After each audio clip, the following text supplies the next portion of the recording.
Alors, moi, je vais faire le début, je vais faire l'introduction un petit peu. Je vais vous expliquer un peu pourquoi cette présentation. Alors, la genèse de cette présentation, elle vient de plusieurs fois des échanges avec des clients qui ont encore, on ne va pas se mentir, beaucoup d'applications 52-50.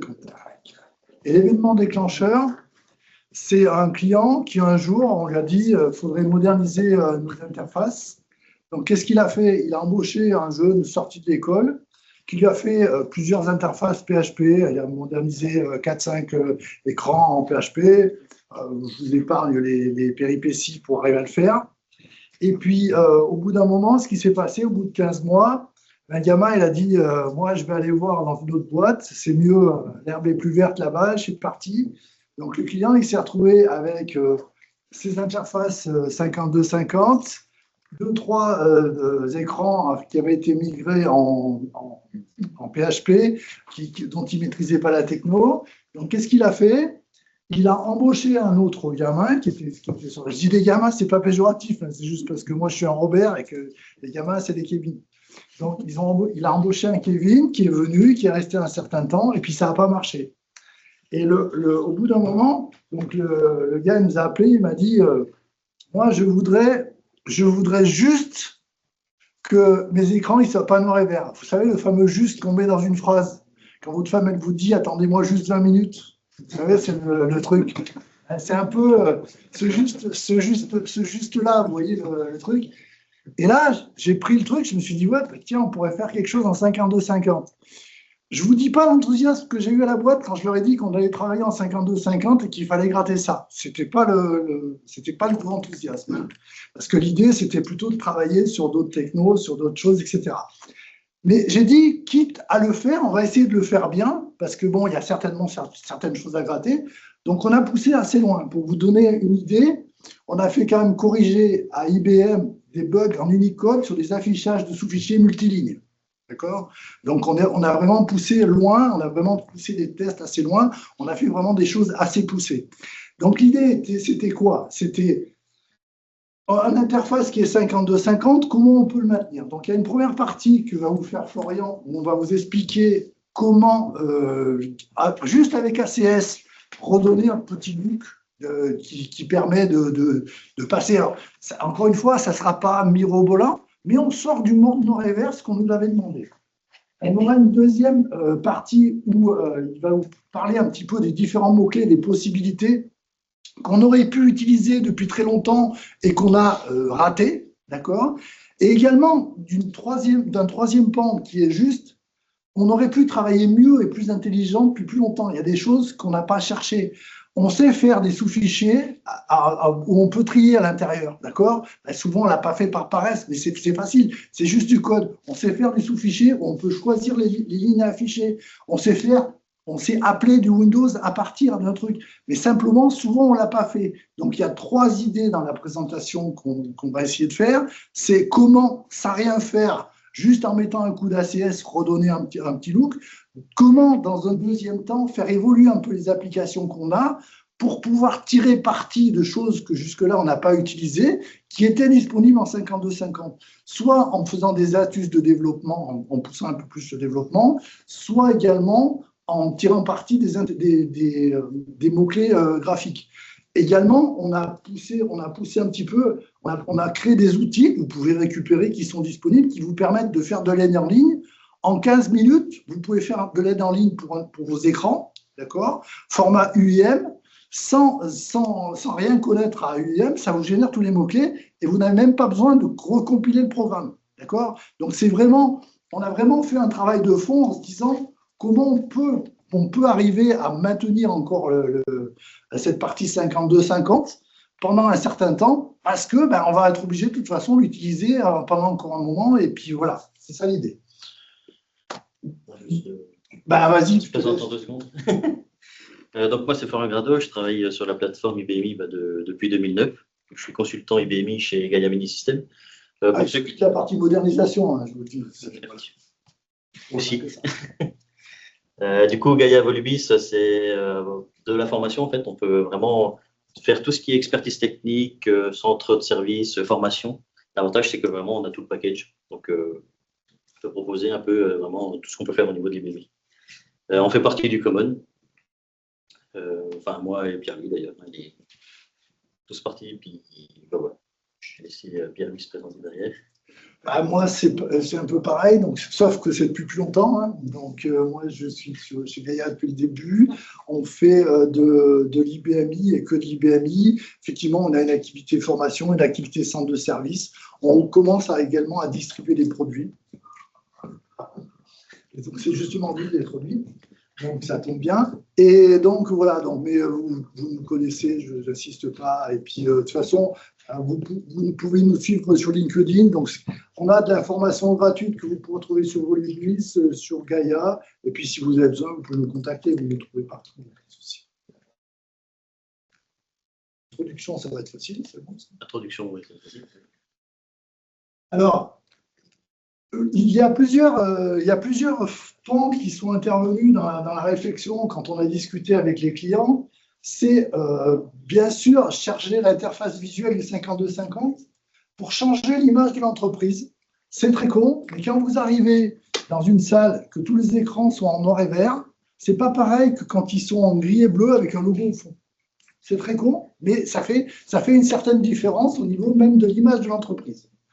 Ensuite, on peut malgré tout faciliter le travail des collaborateurs sur des choses très très simples. On peut dire dans ACS, vous pouvez générer des PDF, utiliser du PDF, il n'y a rien à faire. On a des choses qui sont vraiment très très faciles à mettre en œuvre et ça facilite la vie des utilisateurs. Jusque-là, il fallait qu'ils aillent sur un écran 52-50, etc., etc. Il y a des choses très très simples qui peuvent leur simplifier la vie. ACS notamment a apporté le fait de pouvoir paginer dans les sous-fichiers, des petites choses, mais qui ont amené du confort aux utilisateurs. Et puis, après, on ne va pas se mentir, ça permet également de prolonger tactiquement la vie d'une application. C'est pas forcément... moi, je ne veux pas vous vendre que l'avenir, c'est de faire du 52-50. On est tous convaincus du contraire. Par contre, on est tous convaincus aujourd'hui que, grosso modo, il y a la moitié des applications sur l'ensemble des IBMI qui tournent en 52-50 et que on aura beau avoir Bob demain, on ne va pas tout migrer. Donc, il va falloir pendant un certain temps résister et apporter peut-être des petites modifications qui vont permettre aux utilisateurs de travailler un peu plus facilement. La démarche qu'on a fait, s'il n'y a pas de logiciel tiers, peu de commandes de changement, peu de conduite de changement à gérer, ça c'est important aussi. Parce que quand on passe d'un écran en mode 52-50 vers du PHP, etc., malgré tout, il va falloir reformer les utilisateurs. Là, c'est light, hein, je veux dire, on va changer 2-3 trucs. Généralement, le changement n'est pas important. C'est-à-dire que même, parce que là, il y avait un deuxième problème, même les personnes, les vrais Robert de la boîte qui sont dans le truc, ça ne va pas les perturber, d'accord? Donc, ça apporte un petit peu mieux pour les jeunes et pour les anciens, ça ne les perturbe pas dans leur quotidien. Il y a peu de surcoûts, c'est-à-dire que comme il n'y a pas de logiciel à rajouter, il n'y a pas de trucs, donc le surcoût, ça va être la personne qui va faire les tests et qui va faire les réglages pendant quelques heures au démarrage. Et si vous avez suivi la session de Nathanaël ce matin, le mode de déploiement d'ACS où vous pouvez déployer du HOD, vous pouvez déployer des choses comme ça, c'est assez facile à faire. Et autre avantage, solution full intégrée au mécanisme de l'IBMI, ça veut dire quoi? Ça veut dire plusieurs choses. Ça veut dire que, contrairement par exemple à des solutions SSH ou PHP, vous bénéficiez des programmes d'exit. Programme d'exit avant, programme d'exit après. Notamment avec un programme d'exit avant, il y a longtemps qu'on était capable de faire du MFA. Puisque quand le mec il se connectait, on était capable d'attraper sa session, on pouvait très bien dire on fait une confirmation par mail ou par téléphone. Oui, ce n'était pas dans les standards, etc. Mais sur certains entrepôts, sur certains trucs ouverts, ça permettait d'avoir une multisécurité. Donc c'est très important le fait que ça fait vraiment partie de la machine. C'est-à-dire qu'il n'y a pas de. On est vraiment sur des trucs qui sont intégrés où il n'y a pas de recherche externe et c'est plus facile à sécuriser. C'est bon? C'est parfait. Et je suis long. Ah ben, ça c'est le sommaire un petit peu.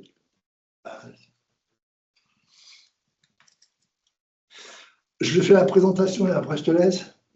Donc, les présentations des principales fonctionnalités de ACS, bon, on va parler dans ACS, il y a plusieurs éléments, mais là, ce qu'on va vous parler, vous avez compris, c'est l'émulateur 5250, le changement des couleurs, les liens cliquables, les touches de fonction, la sécurisation, la gestion graphique des spools.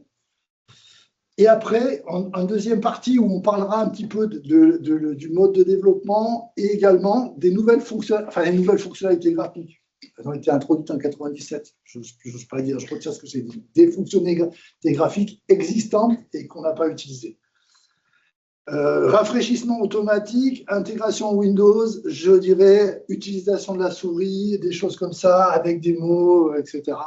Et puis je vais passer la main à Robert. Moi, c'est Kevin. Et il va vous faire la présentation. Merci. Donc, on va commencer par les fonctionnalités vraiment ACS. Là, au niveau du code, là, pour l'instant, on ne va rien faire. On va juste faire un peu du tuning au niveau d'ACS pour pouvoir mettre des couleurs de fond, mettre des logos en image de fond. Par exemple, imaginons que vous avez des environnements de test pour vos utilisateurs. Vous pouvez mettre une image de fond pour l'écran de prod et puis une image de fond pour le dev, par exemple, ou la recette, etc. Donc, comme ça, les utilisateurs, ils savent facilement de quel côté ils sont. Je pense qu'il y en a qui l'ont déjà fait côté développement quand on le fait. Souvent, il y en a, ils ont du orange, par exemple, pour le côté dev et puis du vert pour la prod. Et on pourrait faire pareil en fait pour les utilisateurs. Donc ça, c'est l'écran historique qu'on appelle noir et vert. Donc le but, en gros, c'est un peu de sortir de l'image du noir et vert. C'est que quand les gens ils rentrent dans une salle, comme dit Pierre-Louis, c'est plus de voir vraiment des écrans noir et vert, c'est de voir des écrans un peu gris, enfin les couleurs que vous voulez. Gris, blanc, enfin voilà. Le blanc attaque un petit peu plus les yeux, donc dans les entrepôts, des fois, il faut un petit peu éviter. Ce genre de choses. Et en gros, ça serait de passer, par exemple, sur un écran. Alors ça, c'est les couleurs. Hein. Moi, j'aime bien ces couleurs-là, mais vous n'êtes pas obligé d'utiliser celle-là. Vous pouvez mettre une image de fond en fait au milieu, changer les couleurs, passer du vert en fait au bleu, enfin, ce genre de choses. Mettre des boutons, des touches de fonction, enfin, voilà, etc. C'est pas grand-chose, on est d'accord. Et c'est au niveau d'ACS, il est juste du paramétrage. Tout d'abord, pour mettre une image de fond, donc j'ai mis une petite capture de comment y aller.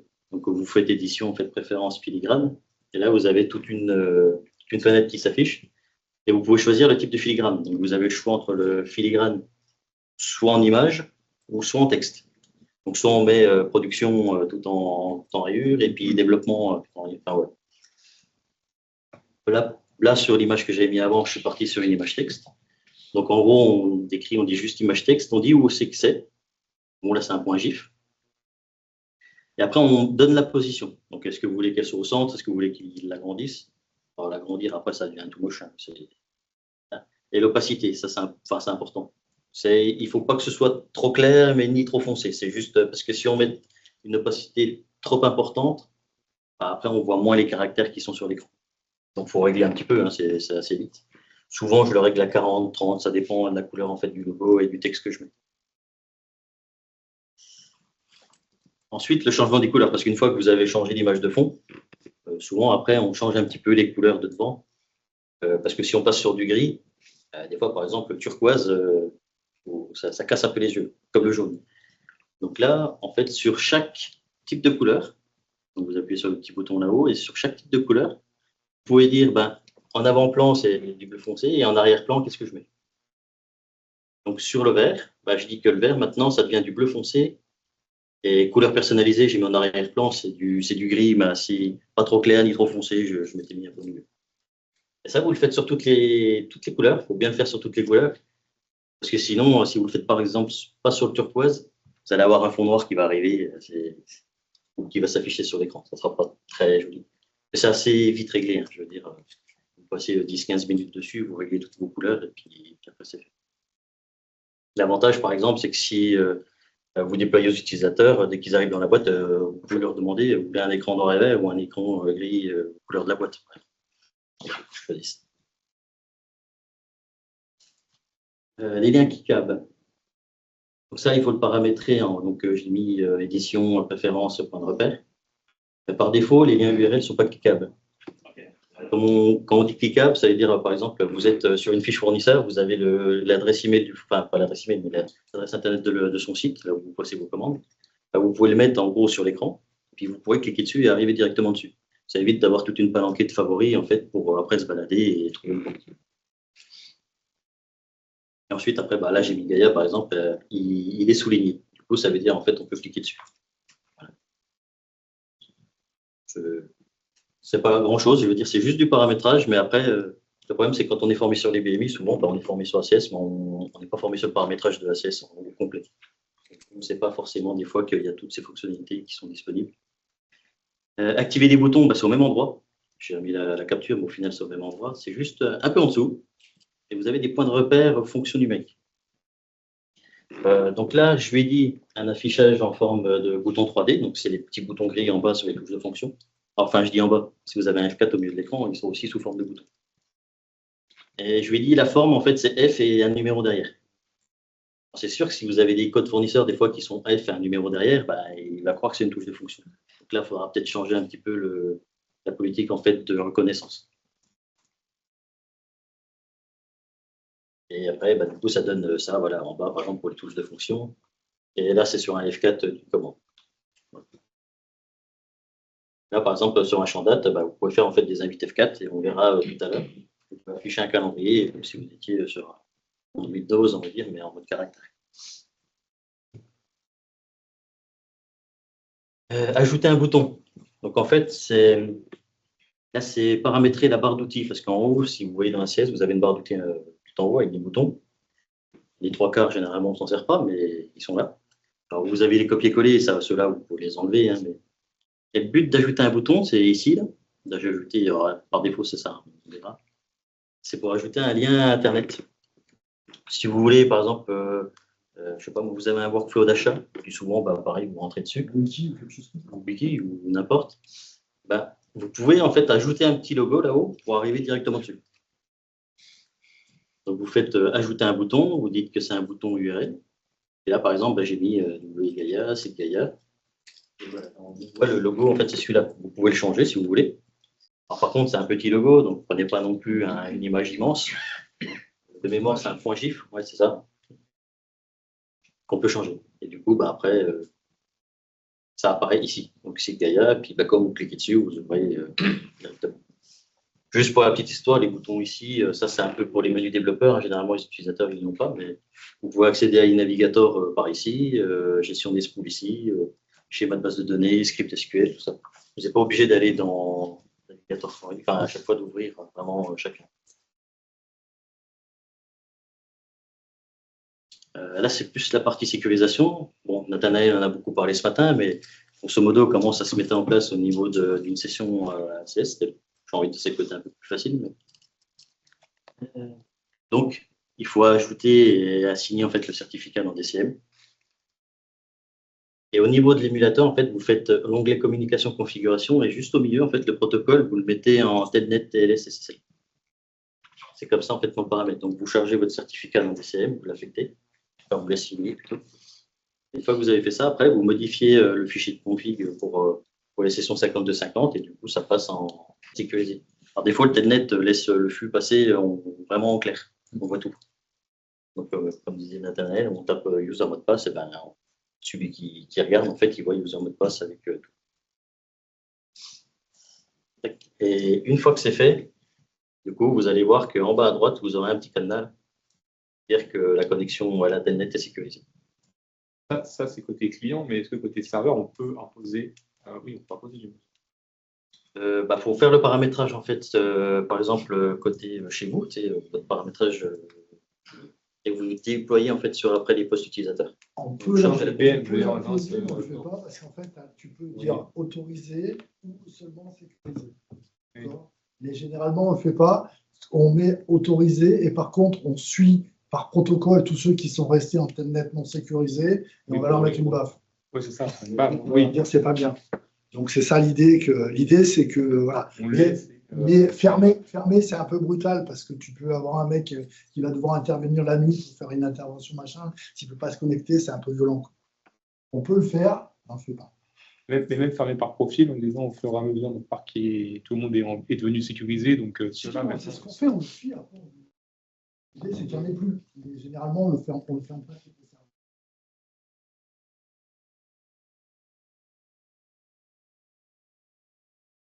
Et c'est l'idée, hein. L'idée, c'est que tout le monde passe. Fonction graphique des spools, bah, alors ça dépend en fait, pareil, si vous avez un outil de maquettage ou pas. Des fois, on n'a pas forcément d'outil de maquettage, hein, c'est des spools qui sont générés, des PRTF, quoi, générés dans la file d'attente. Et là, pour les utilisateurs, ce que vous pouvez faire, des fois, dans les entrepôts, on a des workspool files en fait, pour voir les étiquettes qui sont imprimées, et puis après, ils le font éditer. De temps en temps, ça peut arranger des utilisateurs qui sortent, par exemple, des queries ou ce genre de choses, de les avoir en PDF. Et ça, en fait, c'est vraiment le petit icône là-haut. Alors, il faut l'autoriser, hein, sur les sessions ACS, mais clique dessus, puis après, on a la liste de tous les spools. Bon, là, c'est découpé de bloc parce que c'est moi qui prenais une capture, mais et vous mettez télécharger sur le bureau, format PDF, et en fait, ça vous l'envoie vraiment, après, vous le téléchargez sur place. Les utilisateurs aiment bien. Ça les change du parc SPF. On n'est pas obligé de faire le format PDF. Hein. Après, si vous téléchargez comme ça sera un texte, quoi. Ça sera du texte brut. Le support IBM, ils aiment bien justement que ce soit en format texte quand on leur envoie. C'est plus pour les développeurs.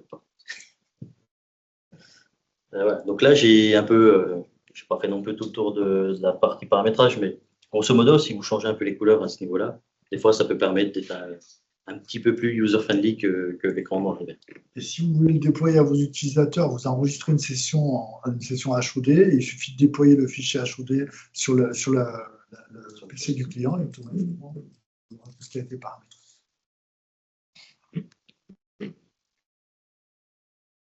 Faire le contexte bien mis. Alors, vous pouvez créer des écrans DSPF avec des fonctions graphiques qui vont donner un meilleur look et qui pourront être traités à la souris. Ce ne sera pas des écrans responsives, mais encore une fois, ça peut contribuer encore à casser l'image du Minitel noir et vert. Donc, en regardant, alors, encore une fois, c'est quand justement j'ai pris le truc, je ne me rappelais plus, ça existe depuis, voilà, j'ai été 97, depuis 96. Donc, on aurait pu s'en préoccuper un peu avant, mais malheureusement, on ne l'a pas fait. Et surtout, l'avantage, c'est que ça ne va pas changer la technologie de développement. Un mec, même un Robert qui développe en RPG, il ne sera pas perturbé par les 2-3 mots-clés qu'il va avoir à rajouter. D'accord? Et puis, il n'y aura pas de nouvelles manières de livrer, de nouvelles manières de développer. Il y a peu de changements, ce n'est pas très impactant. D'accord? Et le dernier coup, qu'on va vous demander combien ça coûte, ça ne coûte pas grand-chose. Ça coûte un peu de prise en compte au départ du truc. Comme sur tous les écrans que vous allez avoir, vous allez vous faire 2-3 templates. Et puis, une fois que vous aurez fait vos 2-3 templates, le surcoût, il est nul.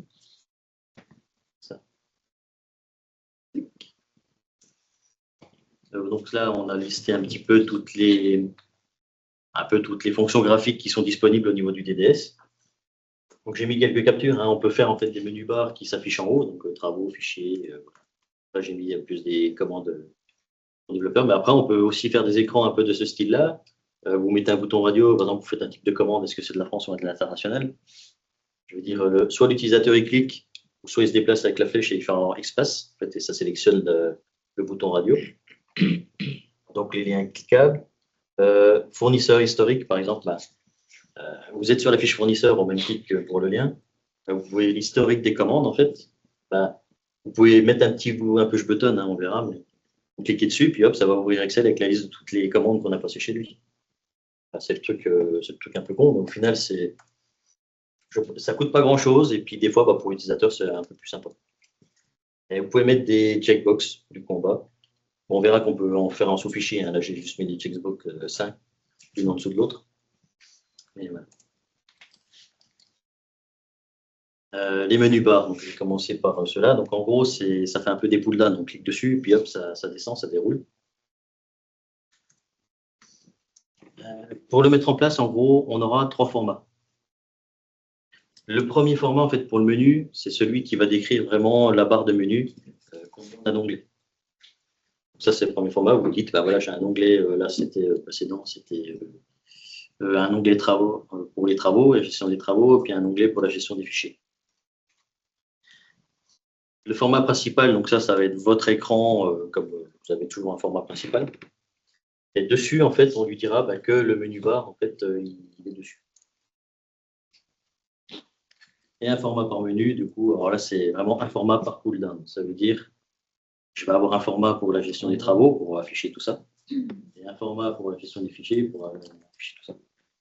Vous n'aurez pas à les gérer, c'est lui qui va les gérer. Et quand vous allez cliquer dessus, lui, il va aller chercher en fait le format correspondant. Je vais laisser un petit peu. Donc ça, c'est la déclaration du menu. Donc c'est vraiment le menu. Donc comme je vous disais, il y a les travaux et la gestion des fichiers. Donc les deux mots-clés en gros à connaître, pour celui-là, c'est juste sur le format du menu, on met le menu bar. C'est pour dire en gros, ce format-là, c'est les barres de menu. Et après, et menu bar CHC pour menu bar choice. C'est les choix en fait du menu, c'est les différents onglets. Donc là, j'ai un onglet pour les travaux qui correspond en fait à. Moi, j'ai défini option 1, 2, souvent on fait 1, 2, 3, 4, 5, ça dépend combien on en a. Et quand on va cliquer, du coup, on saura qu'on est sur le menu 1. Donc c'est au niveau du format principal, il faudra faire 2 zones cachées. Donc pour savoir quel menu en fait on a déroulé, si c'est le 1 ou si c'est le 2. Et après, par menu, du coup, on a des options donc pour savoir quelle option on a choisi. Donc on aura deux variables, une qui décrira le menu et une qui décrira l'option. Donc on les met ici, pour les menus. Et du coup, les deux derniers, c'est les deux pull-down. En gros, c'est vraiment les deux menus. Qu'est-ce qu'ils contiennent? Il y a le petit mot-clé SNVSAG field, single en fait field choice, enfin choice field. On verra qu'on a des multis, mais là, pour le coup, c'est un bouton radio. Quand on était venu dessus, on avait un bouton radio, on choisissait une des options, pas plusieurs. Donc les 3 choix, j'avais mis choix 1, work SPLF, choix 2, work job, et puis DSPF. Et à chaque fois, en fait, vous verrez 1, 2, 3. En fait, c'est les petites variables ici. Il faudra les décrire en cachet ici pour qu'elles soient accessibles au niveau du RPG, en fonction de ce que vous faites. Voilà. Et après, au niveau de là, j'ai pris une capture sur un RPG. Et en gros, on dit, voilà, on est sur le menu 1, donc le menu c'est 1. Puis du coup, on décrit après chaque option sur laquelle on a appuyé. Donc si on a appuyé sur l'option 1, du coup, on fait ça. Si on a appuyé sur l'option 2, on fait ça. Si on appuie sur la 3, etc. C'est le premier qui est difficile. Une fois que vous avez fait votre template, en fait, ils gèrent tous pareil. Les boutons poussoirs, c'est pas qu'il y en a différents types, mais il y a différentes utilisations des boutons poussoirs. Vous pouvez faire des boutons poussoirs pour les touches de fonction. Parce que tout à l'heure, on a vu, c'est un affichage 3D, un petit bouton gris. Là, vous pouvez faire vraiment des boutons poussoirs avec toute une case un peu plus grande. Ils sont un peu plus jolis. Vous pouvez faire après des menus. Alors là, imaginons, vous avez des terminaux, des data logiques. Souvent, c'est des petits écrans qui sont dans les entrepôts qui servent à faire les préparations. Vous pouvez faire des petits écrans avec tout plein de boutons. Et en fait, avec le stylet, ils peuvent cliquer dans l'entrepôt. Vous n'êtes pas obligé de faire des applications, que ce soit en Java, en WinDev, en ce qu'on veut. Pour ces terminaux-là, en fait, vous pouvez le faire directement avec des sessions 52-50. Les boutons poussoirs, en fait, il y a 2 mots-clés donc là, à connaître, c'est pareil. Une fois que vous aurez l'habitude, de toute façon, vous faites du copier-coller de vos sources. Mais c'est push button field et boost button CHC pour savoir sur lequel on appuie. Donc là, j'avais 4 touches de fonction. 3 touches de fonction et puis un enter. Et puis en gros, on les décrit. Donc là, on dit, ce choix-là, c'est le F3, c'est exit, là, c'est recharger, là, c'est éditer. Et ça correspond en fait à mes touches de fonction. Donc ça veut dire que si on clique sur le bouton, il va activer en fait l'indicateur 3. Là, si on appuie sur celle-là, ça va être le 5 et là, ça sera le 16. C'est là que vous pouvez le faire à la souris, mais aussi. Vous pouvez le faire à la souris ou au clavier. Voilà.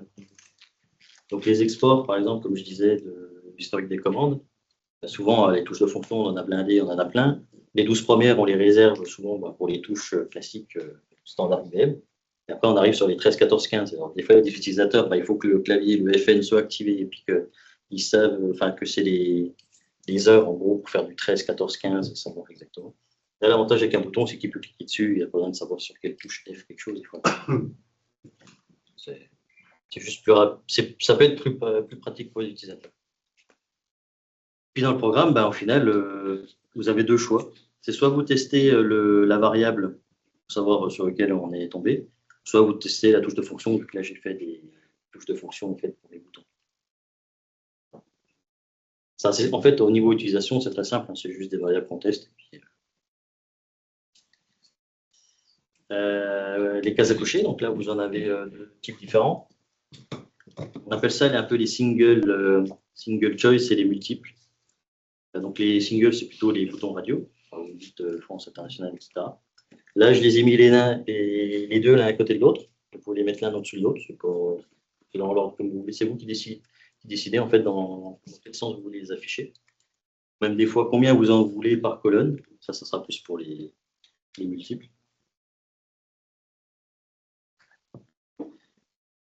Les boutons à choix unique, du coup, single choice, donc bah, voilà, ça porte son nom.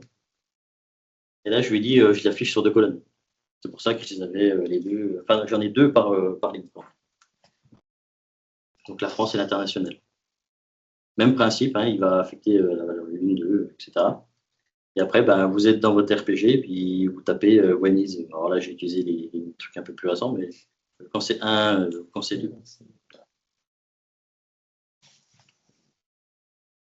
C'est un peu plus graphique, mais voilà, c'est pas non plus beaucoup plus compliqué à utiliser. Là, c'est les multiples. Bon, là, vu que j'en ai mis 5, enfin 6, normalement, vous faites un sous-fichier pour faire ça, mais là, je les ai tous mis là, mais c'est pour vous dire que vous pouvez en mettre plein, 1, 2, 3, 4, 5. Pareil, vous avez 5 variables, enfin 6 variables. Et au niveau RPG, bah, vous testez en fait les variables sur lesquelles il a appuyé. Donc là, je les ai testées une en dessous de l'autre, hein, on peut faire différemment. C'est juste pour dire qu'en gros, vous testez vraiment chaque variable à combien elle est, pour l'ordre que vous voulez.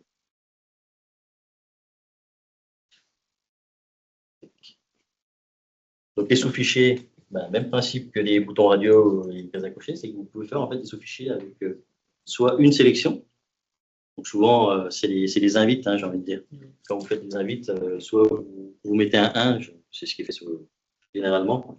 Mais au lieu de mettre un 1, on pourrait très bien soit appuyer sur l'espace ou cliquer avec la souris pour dire je veux celui-là. Une fois qu'il a cliqué, hop, on s'en va.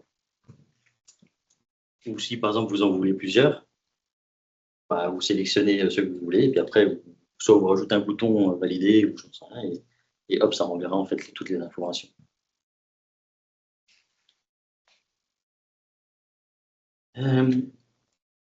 Donc là, au niveau, là, j'ai déclaré en fait mon SPF, SFL de CHC CTN, donc là c'est SFL Choice, c'est contrôle. En fait, c'est pour savoir un petit peu les zones sur lesquelles sur la zone sur laquelle on a cliqué. C'est ces variables-là en fait qui agissent. On mettait zone à cocher, en gros, là c'est la petite coche, et puis là c'est la zone, c'est l'affichage, c'est le texte qu'on avait ici, là c'est le A, B, etc. Dans le programme, on se dit, en final, à gérer c'est compliqué, mais en fait non, c'est un sous-fichier classique. Un sous-fichier classique, et on fait un RITC comme un sous-fichier normal. Là, vu que c'est un choix unique, on a un if, notre pourcentage de OF, et après, bah, on prend la zone en gros qu'on a sélectionné. C'est un peu ce qu'on fait avec un sous-fichier classique. Ouais, c'est ça. Un choix unique. Je prends juste une m'en fous qu'il y ait le mec qui a fait 1, 1, 1, 1, je prends le premier, puis c'est bon. Ah, moi, j'aime bien en prendre plusieurs, puis il fait 1. Ouais, ça dépend des cas. Ça dépend de l'utilisation. Ouais. Celui-là. Celui-là, par contre, voilà, c'est celui qui fait le 1, 1, 1, comme on dit. Même principe. Puisque là, en fait, au niveau du mot-clé, on va lui dire que c'est un multiple choice. Là, c'est vraiment la case à cocher. Et il va renvoyer une info en plus, c'est combien on en a. On le met ici. La variable là, en fait, elle correspond à celle-là. Et là, bah, du coup, je boucle en fait sur le nombre de sélections qu'on a. J'aurais pu en fait faire un read C directement et puis un do while le pourcentage. Ouais. Là, c'est mieux comme ça parce qu'au moins vous savez exactement combien vous devez parcourir. Une fois que c'est fini, il s'en va. Voilà. Après, vous faites les actions que vous voulez, hein. Soit vous écrivez dans un fichier, soit vous mettez des variables, dans des variables que vous renvoyez dans le programme d'avant. C'est vos choix.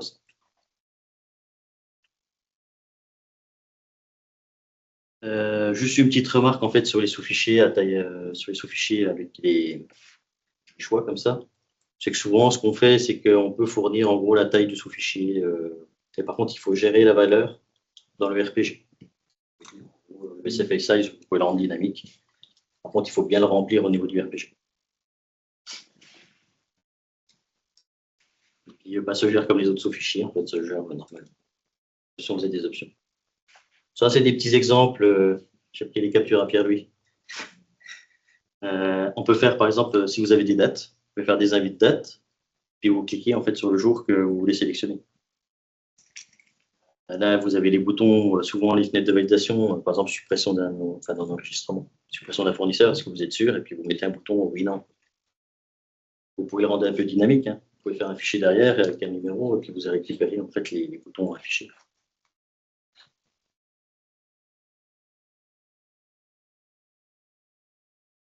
Soit un petit peu du enfin pas du graphique, mais c'est du. Là, c'est du rafraîchissement automatique. Sur l'IBMI, on peut le faire. Voilà, c'est à vous de le gérer et à savoir combien de temps, tous les combien, on va rafraîchir. J'avais tenté, mais. Enfin, tu pourras prendre l'exemple. Il ne faut pas non plus rafraîchir tout le temps, parce que si vous rafraîchissez toutes les 5 secondes, enfin toutes les secondes, par exemple, l'utilisateur, il n'a même pas le temps de faire une opération que le truc, il s'est déjà rafraîchi. Mais le mot-clé, en gros, c'est WetRCD, c'est quand vous compilez le DSPF, vous remplissez cette zone-là, cette option de compile. Vous dites combien de temps vous voulez que, en gros, l'action se déclenche. Si je mets 10 secondes, ça veut dire qu'au bout de 10 secondes, hop, il va sortir de l'écran, il va continuer le programme. Ça a limiter la saisie, le temps de saisie sur. Si au bout d'un moment, il n'a pas saisi, il risque du blocage, tu veux le dégager. Ça a deux fonctionnalités, comme dit Pierre-Louis. C'est que soit vous avez un écran dans l'entrepôt qui affiche la liste des commandes, vous voulez qu'il se rafraîchisse toutes les 10 secondes. Donc là, vous mettez un WetRCD et puis toutes les 10 secondes, il va se rafraîchir.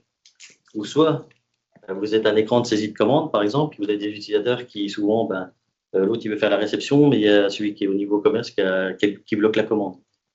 Ce que vous pouvez faire, c'est mettre un WetRCD, je ne sais pas, une certaine durée, pour que s'il paye qu'il est rentré dans la commande et qu'après il est parti manger, au bout de 30 minutes, par exemple, l'utilisateur sort tout seul. Ça se gère au niveau du RPG. C'est le status 0 en fait, qui est renvoyé. Ce qu'il faut bien faire, il faut remplacer les EXFMT. En fait, si vous mettez un EXFMT, ça fonctionne plus. C'est peut-être ça. Il faut remplacer par un break. C'est ça. Le XFMT, on dit toujours, il fait les deux. Et là, dans ce cas-là, dans le WetRCD, il faut les faire vraiment l'un après l'autre, en entourant vraiment le read E, enfin, en mettant le parenthèse E, pour intercepter l'erreur. On fait du COBOL pour bien comprendre la différence. Là, pour le coup, je suis totalement amateur. Je ne fais pas de connexion. Et alors, là, c'est le status, en fait, si le temps est dépassé. Dans mon programme, vu que j'avais mis un WetRCD de 3, je crois, il m'a tout de suite sorti. En gros, ça, il faut le mettre que vraiment, si vous mettez le temps dépassé, sortez de l'écran, sort de l'écran. Donc, l'écran, il va sortir tout seul. Il ne faut pas le mettre si vous voulez faire un rafraîchissement automatique, hein, parce que là, sinon, il va sortir.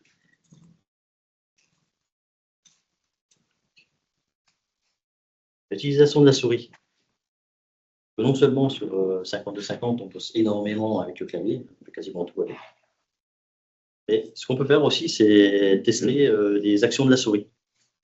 On peut savoir en fait si la personne elle a fait un clic gauche ou si elle a fait un clic droit sur l'écran, par exemple. C'est genre en haut. On verra, il y a tout plein de. Il y a toute une liste en fait de qu'on peut intercepter. Et grosso modo, par exemple, là j'ai fait juste un test.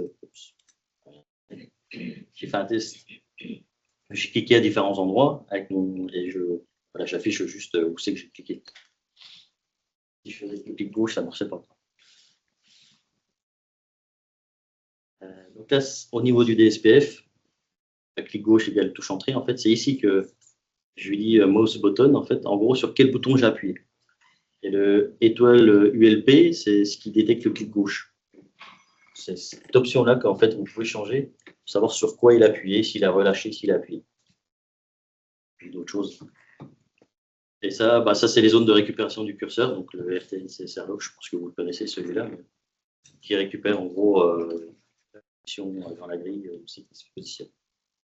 Je dis ici, j'ai considéré que j'ai fait un clic gauche et puis je m'amusais en fait à avoir la position de clic. C'est un programme CL, même s'il est en minuscule. En gros, je reçois l'écran, puis après, bah, je dis juste la position du curseur et j'affiche les deux zones qui sont déclarées dans le DSPF. Là, c'est sûr que ça ne sert à rien au niveau des écrans, mais c'est juste pour montrer qu'on peut tracer vraiment le clic de la souris.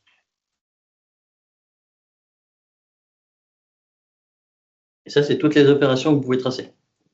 Donc, du coup, le clic gauche, il était là, étoile ULP. Bah, après, vous pouvez en fait P pour presse, je pense, et puis R pour relâcher, mais vous pouvez savoir en fait s'il a relâché à un endroit ou s'il a appuyé à un endroit. Du glisser-déposer, je suis d'accord, ça ne se fait pas trop dans les BMI, mais voilà, vous pouvez tracer vraiment tout ça. Je les ai mis sur deux colonnes parce que sur une, c'était trop petit.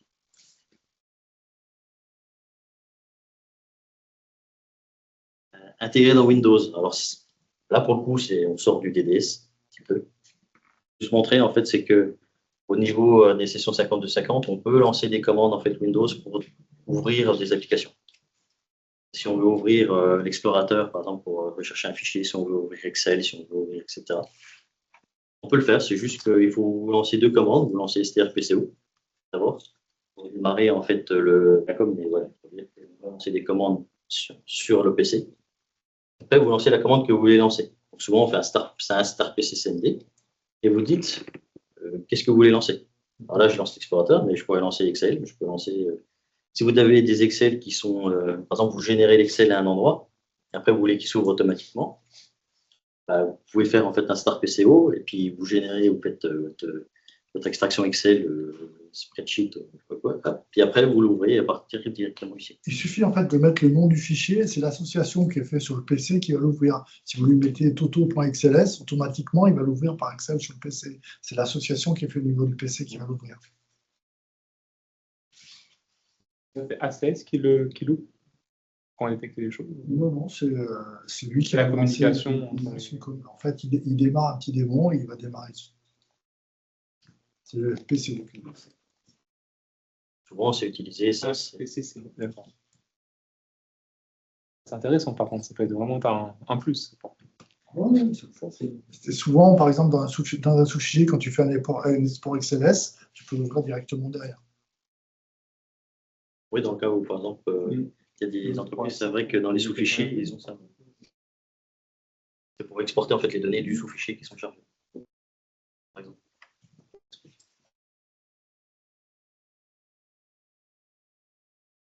J'ai fait un peu le tour, voilà. Fais-nous rêver, vas-y. Je sais pas si tu as... Vas-y.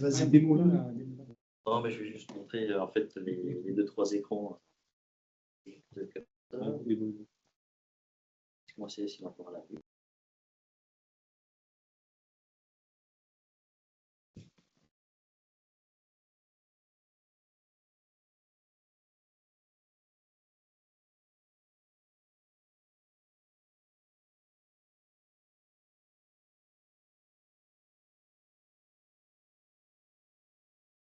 Partager ici. Ici. Ici.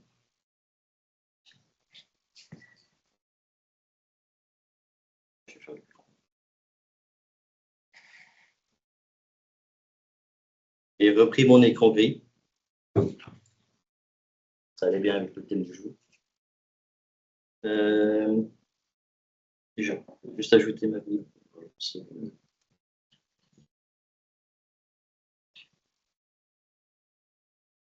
Ça, c'est l'écran que je vous ai montré tout à l'heure. Donc, au niveau d'un utilisateur, vous pouvez lui faire un écran de saisie de commande. Alors, souvent, ils sont blindés à mort. Hein, vous pouvez rajouter des petits invites, mettre des F4 et puis vous tracez la zone. Vous pouvez mettre des petits F4 en fait, pour lancer et puis sélectionner en fait, la date. Là, je clique sur le 22, donc j'arrive ici. Après, soit je suis sur la France ou international. Donc là, je fais soit au clavier, soit avec la souris en fait, pour cliquer comme ça. Pour vous déplacer, c'est les flèches de gauche-droite. Et c'est espace en fait pour sélectionner le bouton radio.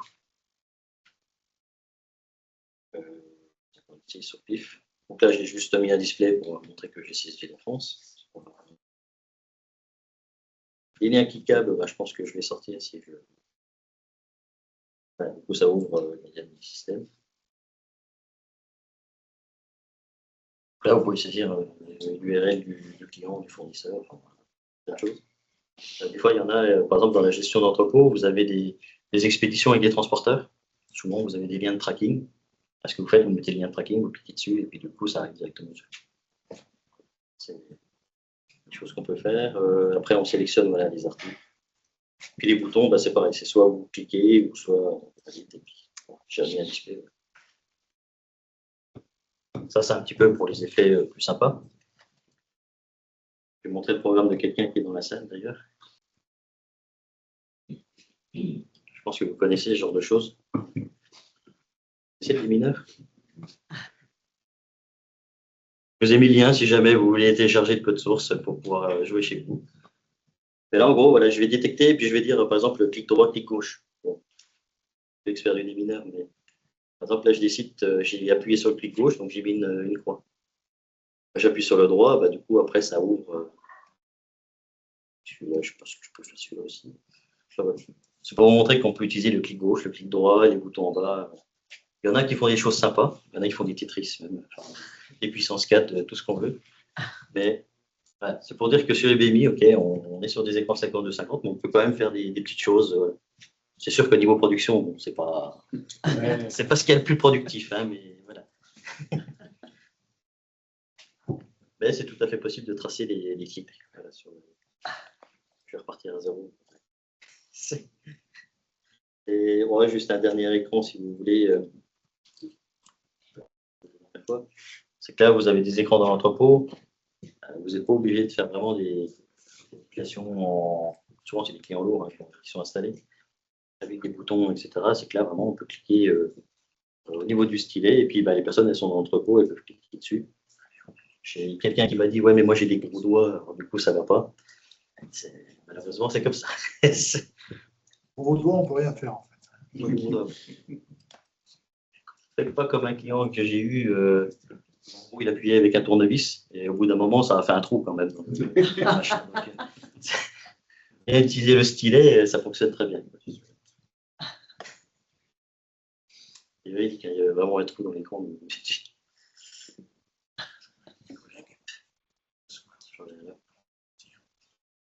Donc, je vous ai mis les liens. Ça fera plaisir à Julien ça, pour faire le petit démineur.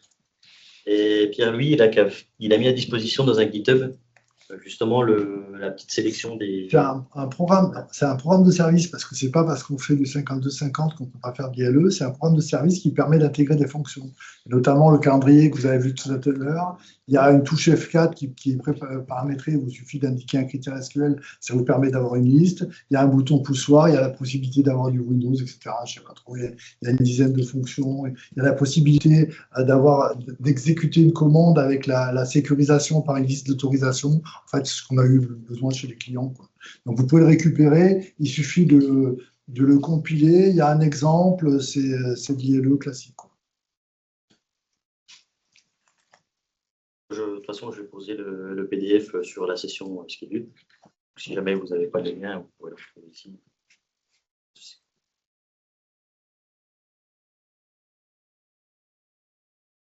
C'est la petite conclusion. Donc, je fais la conclusion. Vas-y, c'est parti. Donc, c'est comme on a dit depuis le départ, en fait, c'est un peu une solution économique et tactique. On ne vous dit pas non plus de faire des sapins de Noël avec des boutons partout. Ça, on est d'accord. Et des fois, de rajouter un petit bouton par-ci par-là parce que les touches de fonction, on n'a plus de place, enfin, ce genre de choses, ça peut être sympa.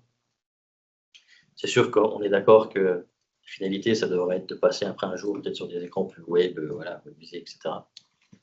Mais ça peut vous permettre de faire des choses assez rapidement et puis vraiment à moindre coût. C'est juste le temps de le faire.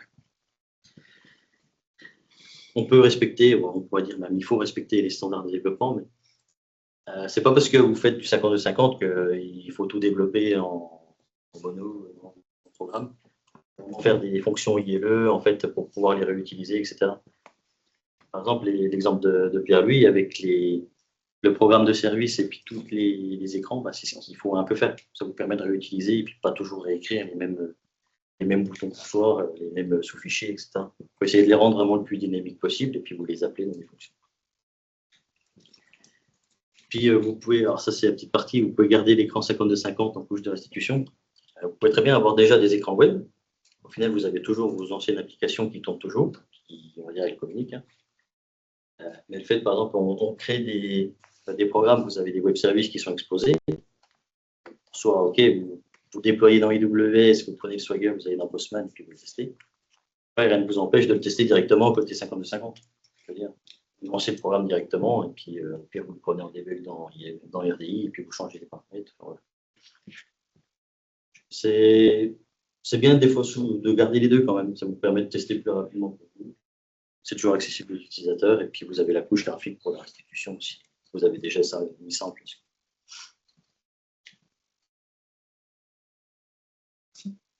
Et je ne vous mettrai pas en retard pour le cocktail de fin.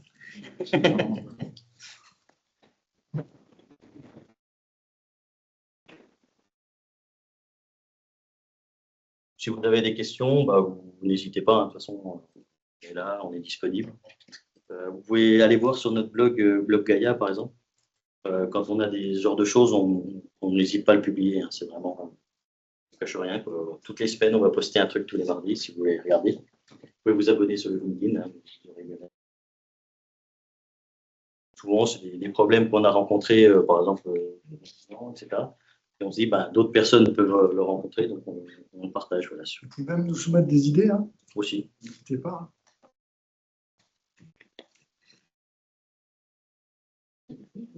Merci.